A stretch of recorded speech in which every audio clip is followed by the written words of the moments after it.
Chivalry Medieval Warfare, released by Torn Banner in 2012, was something of a hit at the time of its release.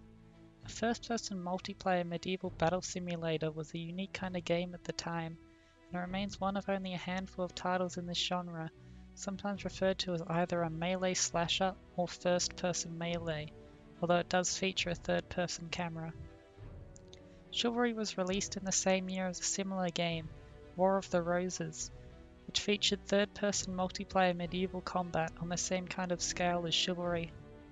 But War of the Roses servers shut down in early 2017, while Chivalry maintained a small but dedicated player base up until the game that was seen as its replacement by many, Mordhau, was released in April of 2019. But even past that point, Chivalry has kept a niche community of players in both Europe and North America, with North America even still possessing a particularly dedicated group of competitive players who host both pick-up games and small-scale tournaments for anyone who wants to take the game seriously. So why has Chivalry endured when War of the Roses failed? Why does Chivalry still, over a decade later, have competitive players? Why are there still people who prefer this decade-old, barely alive game, in spite of Mordhau being a first-person melee game made by ex-competitive Chivalry players, and released much more recently? And let me be clear, Chivalry is a fundamentally broken and buggy game, especially when compared to something as polished as Mordhau. Animations are tied to how steady your frame rate and internet connection are, ghostly attack animations will sometimes play after blocking an attack, and swings that you clearly blocked will go straight through your parry. Did you see that? Straight through. Just look normal to me, mate. And that's without even getting into the unintended mechanics that drove most of the casual player base away.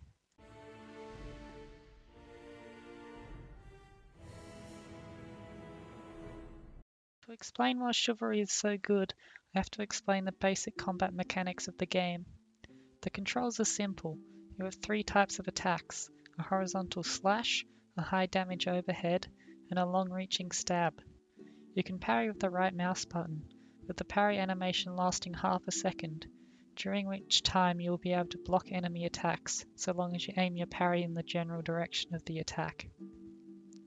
When you input an attack, it has two phases. The wind-up phase is the first, during which your attack is winding up. It begins to be telegraphed but cannot yet deal damage or be parried. The length of the wind-up phase varies depending on the weapon, but is generally 400 to 800 milliseconds. After wind-up, the weapon enters release phase, during which it can deal damage and be parried. You can also cancel or feint your attacks only during wind-up, in order to instantly parry to defend yourself, or to bait an enemy into parrying early, leaving them open to a follow-up attack. This is because there is a short period of time after you parry before you can parry again. Doesn't sound too difficult, right?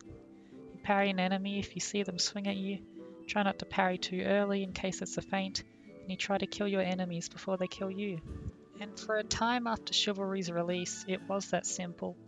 That was all the devs intended it to be. Of course, there was still some nuance to reading feints, positioning yourself in a team fight, parrying multiple enemies, and so on. But sometime after release, players started to discover quirks within the real-time swing system that the game employs. There's no locking on or anything of the sort in Chivalry. Instead, you are given full control over the direction of your swing by aiming your mouse. You can use this to start a swing facing one direction and turn mid-swing to face another direction, switch targets to an enemy who might not have been expecting it, and so on. But an unintended effect of this resulted in a technique called dragging. Dragging is the act of moving your weapon mid-swing in such a way that your attack lands at a later point in time than it would naturally. For example, if you're swinging your sword from right to left, you could move, or drag, your mouse to the right, such that your attack makes contact near the very end of its damaging animation. Why is this useful? Well, remember that timed parry I mentioned? Since the parry, the one button you can rely on to stop yourself from taking damage and dying, is timed and on a cooldown, and the attack animation of most larger weapons is longer than the parry animation. Yeah. You can completely bypass an enemy's parry by moving your mouse away from your swing and making it look like your weapon was moving in slow motion. But stay with me here. This is one of the things that makes the game good. Sure, it might drive away the majority of the casual player base, but this unintended mechanic and the playstyles that formed because of it is what gave the game longevity, an enormous skill ceiling, and a dedicated competitive player base. Dragging was even included in both Mordhau and Chivalry 2, although its impact is lessened in both of those games, particularly Civ 2. The discovery of dragging in Civ 1, along with its counterpart of accelerated attacks, or accels, wherein you move your weapon into your enemy so that it deals damage as quickly as possible, led to the offense that any one competent player possessed being extremely potent. You can even drag a stab, albeit in a different way than the other swings. Since a stab simply extends forwards rather than travelling across your screen, you have to move your mouse in a different fashion. By simply aiming a stab close to but not inside an enemy's hitbox, and then moving the stab into them towards the end of the release phase, you can effectively bypass a parry in the same way as any other drag, although there are a far smaller number of weapons that can stab drag compared to regular drags. Both Chivalry 2 and Mordhau have additional defensive mechanics that tend to make fights last far longer than in Civ 1, with defense being generally stronger than offense in both of those games. The opposite is true in Civ 1. Learning to mix up drags, accels, and feints to throw off your enemy's parry timing turned out to be extremely powerful. Combine this with Chivalry's hit to kill being only 2 to 4 hits from nearly every weapon, and you end up with uniquely fast-paced, lethal, and in-your-face combat that you can't quite get anywhere else, even in other melee games. However, this doesn't mean that offense is overly easy, or that it's impossible to defend yourself effectively. It just takes time and effort to learn how to do both. It's not a particularly daunting task to learn how to do a basic drag or accelerated attack, but it does take a fair bit of practice to learn how to use them near the peak of their efficiency, enough to throw off experienced players. Once you become familiar with the combat and the animations of each weapon type, it becomes progressively easier to spot when someone is manipulating their attack into a drag or an accel. You learn to carefully time your parry so that it's difficult for players to get past your guard, and alternatively, newer players will have a difficult time trying to parry your drags or accels if you've put more time into learning the combat system than they have. This is where many new players get disheartened, but it's a prime example of Chivalry 1's skill ceiling. There's no power-up or in-game advantage that you ever have over another player. They don't have more health or damage or a more powerful weapon. It's purely your own skill compared to someone else's. If you've put significantly more time and effort into learning the game than someone else, then you can dismantle them in a matter of seconds.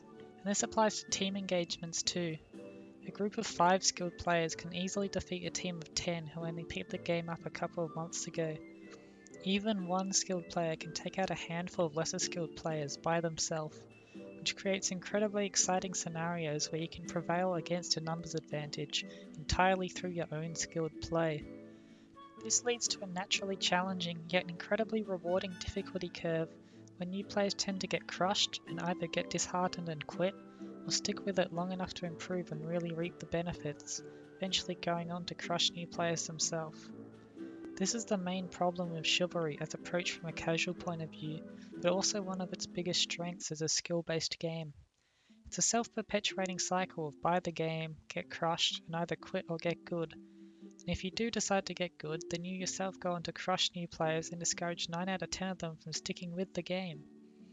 And the casual perception isn't helped by fights looking like they're being fought by spinning in circles and moving your sword in slow motion, which is of course far from realistic or intuitive, and never intended by the developers. Of course, I can't talk about Chivalry without talking about reverses. Reverses, or backswings, are perhaps the most egregious breaking of realism that you will find within the combat system, even more so than dragging. Simply put, when you input an overhead or slash attack, your weapon begins behind your back. However, once your weapon has exited the wind-up phase, its hitbox becomes active while it's still behind your back. This means that you can hit an enemy with your swing during the first few frames of the release phase, immediately after your weapon becomes active. This leads to gameplay where you start an attack facing your enemy, then at the last second you turn your back to them such that they have very little time to react before getting hit. Of course, it is still fully possible to react to it once you are aware of this technique, and successfully blocking it does leave your opponent more open to a counterattack since they literally have to turn their back to you to attempt this move. But it's because of reverses that the spinny kind of gameplay that the majority of the casual audience hate came into being. The advent of reverses also paved the way for fake reverses, where you start your attack by making it look like a reverse, but miss your backswing on purpose before bringing your swing around and hitting your enemy, thus baiting them into a mistimed parry. Spamming one kind of attack never makes for an effective offense, but stringing together combos of reverses, feints, drags, accelerated strikes, and fake reverses leads to an incredibly potent offensive playstyle, and it can look like uncontrolled spinning to the untrained eye. However, it can take hundreds of hours to become competent with this kind of swing manipulation, and it is certainly not the only type of playstyle available. And in fact, someone trying to replicate this kind of play without properly understanding it simply leads to a weak and predictable player, rather than someone who truly understands how to effectively use swing manipulation. In Chivalry, there is also a maximum speed that you can move your cursor at during a swing, known as a turn cap. This turn cap means that even if an opponent is spinning around wildly, as soon as they wind up an attack, the speed at which they can move their camera will drastically slow down, making it possible to read the attack. This also means that there is a maximum distance that you can move your weapon during a swing, which allows experienced players to avoid attacks simply by walking out of them if they recognize that their opponent was not facing the proper direction when they began an attack. This turn cap is largely what makes it possible to defend yourself against enemies who chain together drags, reverses, and fake reverses. And the incredible thing about Chivalry to me is I would not have put 2,500 hours into this game if the combat didn't have dragging and spinning. The skill ceiling would have suffered greatly from the exclusion of these unintended mechanics, as fights would have just boiled down to coin flips from trying to read feints, and back and forth fights where you just try to be the first person to drain your enemy's stamina bar. It would have been a shallow game, but it accidentally became a uniquely deep game with a niche but lasting competitive scene, all because of players pushing the combat system into unintended territory. It's like how Super Smash Bros. Melee was meant to be a fun family brawler and accidentally ended up as an incredibly popular and nuanced competitive fighting game, but with less of the popularity. Chivalry is the only game I've played where I could tell who I was fighting purely by their playstyle. Despite combat technically only revolving around 5 or 6 buttons, there are a myriad of different ways to manipulate your attacks and move your character in combat, leading to many players having a distinct and unique playstyle that becomes easily recognizable once you're familiar with the niche player base. I've joined servers where players were hiding their name behind low rank accounts and almost immediately known who they were just by watching them fight.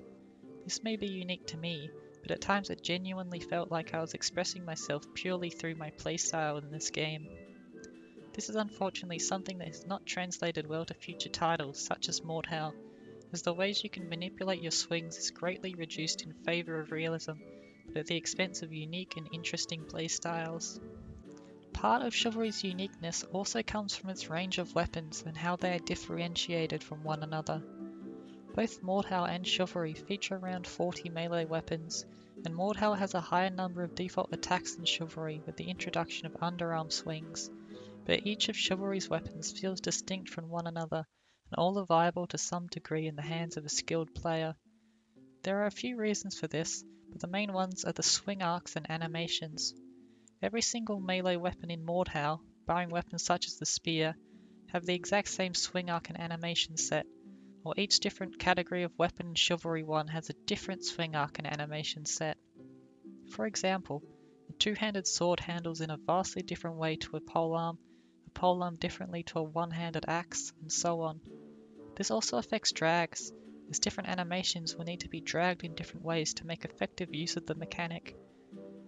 This naturally leads to players preferring some types of weapons over others, as they might be more comfortable with the animation set, further lending uniqueness to everyone's playstyle and the weapons that they use. Next, let's talk about feints. Reading feints is the act of recognizing an opponent's attack as a fake and managing not to parry early, thus leaving yourself free to parry the next real attack. This is a skill in Chivalry that also carried over to Mordhau, though to a lesser degree due to a mechanic called chambering, essentially allowing you to attack and block at the same time. A skill regarding feints that didn't carry over to Mordhau, however, was feint punishing. This is the act of reading an opponent's feint, and then starting an attack of your own immediately after, such that your own attack lands before your enemy can get a hit in after their feint. It's an expression of skill that you almost only see from competitive players in Chivalry, because not only does it require the experience to read a feint, but also the reactions and presence of mind to start your own attack mere milliseconds after reading the feint. If you wait even slightly too long, then your opponent can just start another attack after their feint and hit you first. Punishes were one of the most skillful and rewarding moves in the game, and they always felt great to do. Feints in vanilla Chivalry had the stigma of being greatly overpowered, to the point where many non-competitive players would complain about feints in chat and call you mean names, such as Feinter. Ow? Although there certainly were ways to deal with feints in vanilla Chivalry, these things were far harder to learn how to do than it was for your enemy to simply press Q to feint. Some of the ways to deal with feints included reading, effective use of footwork, and double parrying, which is where you panic parry as you fall for a feint, but still manage to parry again before the actual attack lands. Feinting essentially meant a free hit unless someone had specifically put in the time to learn how to deal with them. And I agree that in the vanilla version of the game, I do think feints were overpowered. This was compounded by the fact that punishing feints was inconsistent, due to it only being possible to interrupt an opponent's attack if it was in the wind-up stage, before its hitbox became active. This meant that if you attempted to punish a feint with all but the fastest of weapons, it would most likely result in the two of you trading hits. However, all competitive mods for the game, of which there were a few over the years, implemented a system called First Hit Flinch. This meant that your attack could be interrupted by an enemy's attack even if you're in the release stage of your swing, where your weapon's hitbox is active and able to deal damage. This, combined with a slight increase in the delay after a feint before you could initiate another attack, made punishing feints far more consistent, and First Hit Flinch was carried over to both Chivalry 2 and Mordhau. Feints were certainly still very powerful, as it was impossible to read every feint, but if your feint got punished, it either meant a free hit for your enemy or a large loss of stamina in a fight. This meant that a reactive, somewhat defensive playstyle with a focus on reading and punishing feints was quite a viable one. It's disappointing that feint punishing in this fashion hasn't carried on to other melee games, as it was personally my favourite kind of playstyle. A successful punish instantly switched the initiative in a fight up too, and I can't overstate how cool it felt to go from being on the defensive, managing to read and punish your opponent's fake attack, and then suddenly have them on the back foot all in the space of less than a second. Punishes are demonstrated perfectly in this clip. I wind up an attack and then feint it, and my opponent manages to read it. I wind up a follow-up attack to my feint, but notice that my enemy has read my feint and is winding up a punish that will most likely hit before my own attack, so I feint and then parry to defend myself. The footage has been slowed down, but the real time that this all takes place in is just under 1 second. And although I managed to parry my opponent's punish, having to feint to parry has put me at a huge stamina disadvantage. It's only a lucky jump that helps me secure the win here. You could even perform mind games against skilled players who knew to look out for feint punishes. If your opponent tried to parry your punish, you could either drag your punish or feint after their feint in order to get past their parry. Footwork is also an understated part of Chivalry, but one that the devs did actually more or less intend. Footwork is simply the act of moving your character, but it can be done in interesting ways thanks to the fact that the WASD keys control your legs, while mouse movement controls your torso and head. It is possible to completely throw off an enemy's aim through a combination of this movement, especially so for less experienced players, but it's even possible to do this at times to competitive players. There's a definite thrill to falling for a feint and being completely left open, only to dodge the follow-up attack simply through some clever movement. It's also possible to duck under or jump over attacks that are aimed high or low, or simply throw off your opponent's aim for the half second that you need for your parry to come off cooldown. Footwork can easily decide who lives and dies in a fight, and in my experience more than anything else in Chivalry is a skill that can't be easily taught, but is rather formed intuitively over hundreds of hours as you come to understand the game. I've been in 1v2 scenarios where I seemed destined to die, and managed to pull out a win or escape with my life purely through some quick movement. Thankfully, Footwork has carried over to Mordhau, and many similar types of movement are still possible.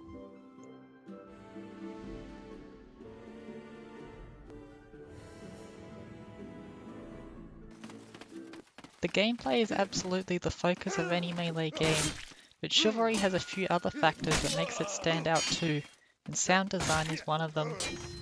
The sound design in this game is just great. Listen to this.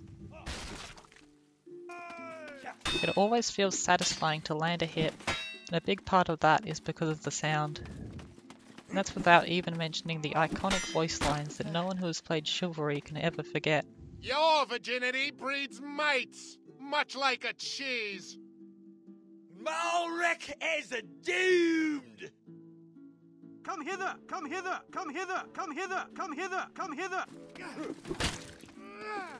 Every attack or parry has fantastic audio feedback that makes it very clear when you've hit someone or parried successfully. Enemy footsteps are also very audible and easy to pick up, which is essential in any first-person multiplayer game. It's something that games such as Mordhau have struggled with. The maps of Chivalry also stand out among the competition. While far from perfect, they are certainly unique and iconic among melee game players, particularly the team objective maps. Team objective pits two teams against each other, with one on attack and one on defense. Each map has varying stages and differing objectives, with each objective tailor-made to fit the map. This means that each objective takes place within a different part of the map, which keeps the game fresh and informs veteran players of what the current objective is simply by which part of the map they are currently playing in. While some objectives are tried and true classics such as pushing a cart or holding a point for a certain amount of time, there are some more unique objectives such as burning villages, slaughtering peasants, and trying to kill an enemy king who is being controlled by an actual player on the enemy team with 3 times the health of a regular player. These kinds of objectives are far more exciting than the usual King of the Hill or Capture the Flag type game modes that you find in many other first-person multiplayer games, and both Mordhau and Chivalry 2 have continued to use these kinds of objectives and game modes. This is particularly notable with Mordhau, as originally the game launched without a team objective type mode, with the default team game mode being a simple and rather boring push and pull of capturing and recapturing multiple points by simply standing on the point. It might not be implemented in the best ways, but even when Chivalry has you stand on a point is to fire a cannon or open a huge gate. The demand for a team objective type game mode was so great that the Mordhau devs had to scramble to implement one several months after launch. This is because team objective is a game mode that's core to melee games, and Chivalry 1 pioneered it. The magical aspect of Chivalry to me is how, apart from feints, nearly all of these techniques that I listed in this video were discovered and implemented by the players, and completely unintended by the developers of the game. Chivalry is a deep and unique game entirely by accident, and if the devs had put a bit more time or thought into the game mechanics, then Chivalry never would have existed in the way that it does now. I think it's amazing that players pushed the game past its breaking point and practically created a whole new gameplay loop all by themselves. Chivalry is my favourite melee game, and in my opinion is far more fun in its broken and unintended state than any carefully designed and developed melee game that has been released since, which makes me simultaneously fearful and hopeful for the future of melee games. The purpose of this video is not to say how good Chivalry is compared to Mordhau, but I'm well aware of the many comparisons I've already made, and I definitely do feel it's relevant to compare melee games given the extremely small number of them, and especially given that Mordhau is more or less a spiritual successor to Chiv 1. If Mordhau is a sharpened sword polished to a high sheen, then Chivalry 1 is a rusty dagger with a bunch of broken and jagged edges. The dagger doesn't function how you want it to, and breaks if you put too much pressure on it. The sword, however, has been polished to such a degree that it has lost all of its charm and uniqueness. It almost feels like Mordhau should have come out before Chivalry as a bland template for the melee game genre, a game that functions how it should without anything that truly stands out. Chivalry feels like a more arcadey spin-off of the genre, with far less polish but more charm, leaning into the physics-defying gameplay and animation bending further than Mordhau. Mordhau is exactly the game that it was intended to be, while Chivalry is far enough away from what the devs intended, but still based around enough of the game's core elements that it is truly unique and far more fun in my opinion. The crux of both why Chivalry failed to maintain a sizable player base, and also why it still persists today as a niche competitive game, are drags and reverses. There seems to be a near constant debate between melee game players as to whether or not drags should or shouldn't exist, and while I certainly agree that drags tend to drive away the casual player base, I do think that if drags are not present in future melee games, then there will need to be something of similar complexity for competitive players to engage with if the game wishes to hold a competitive player base, and I certainly feel that competitive players tend to be the most dedicated and driven part of the community. Whichever way melee games go in the future, Chivalry Medieval Warfare will forever remain a broken masterpiece in my eyes. Thank you for watching.